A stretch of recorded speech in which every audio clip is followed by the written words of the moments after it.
एक छोटा सा गांव था। गांव में एक साधु थे जो गांव से थोड़ी सी दूरी पर श्री कृष्ण मंदिर में कन्हैया की पूजा अर्चना करते और प्रतिदिन शाम काल नियम पूर्वक अपनी झोपड़ी से निकलकर मंदिर जाते और भगवान के सम्मुख दीपक जलाते।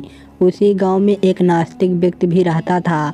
उसने भी प्रतिदिन का नियम बना रखा था दीपक बुझाने का।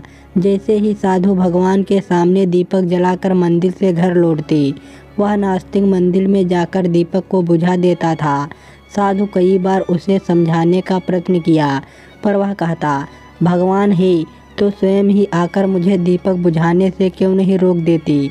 बड़ा ही नास्तिक है तू, कहते हुए साधु भी निकल जाते। यह क्रम महीनों वर्षों से चल रहा था। एक दिन की बात है, मौसम कुछ ज़्यादा ही खराब था। आंधी तूफान के साथ मूसलाधार बारिश हो रही थी।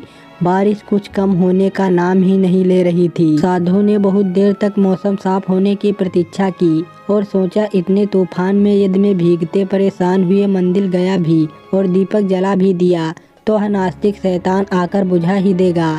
रोज ही बुझा देता है। आज नहीं जाता हूँ, कल प्रभु से क्षमा मांग लूँगा। वैसे भी भगवान कौन सा दर्शन दे ही देंगे। यह सब सोचकर साधु मंदिर न जाने का निश्चय किया और घर में ही दुबका रहा। उधर नास्तिक को पता था कि साधु मंदिर जरूर आएगा, दीपक जलाएगा। वह अपने नियम समय पर मंदिर पहुंच गया। घंटों प्रतीक्षा करता रहा, लेकिन साधु नहीं आया। अंत में क्रोधित होकर नास्तिक ने निर्णय लिया कि मैं दीपक बुझाकर ही दम लूंगा, भले दीपक मुझे खुद जलाकर बुझाना पड़े। यह सोचकर उसने वहां रखे दीपक में घी भरा और उसे जला दिया। बस फिर क्या था, भगवान उसी समय प्रकट हो गए। बोले, उस साधु से भी अधिक श्रद्धा और विश्वास तुम्हारे अंदर है। इतने तूफान में भीगकर भी तुम यहाँ आ गई। आज ही तो मुझे आना था।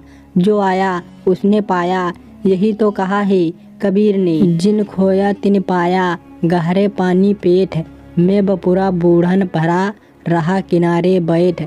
जो प्रयत्न करते हैं वे कुछ न कुछ वैसे ही पा लेते हैं, जैसे कोई मेहनत करने वाला गोताखोर गहरे पानी में जाता है और कुछ लेकर ही आता है।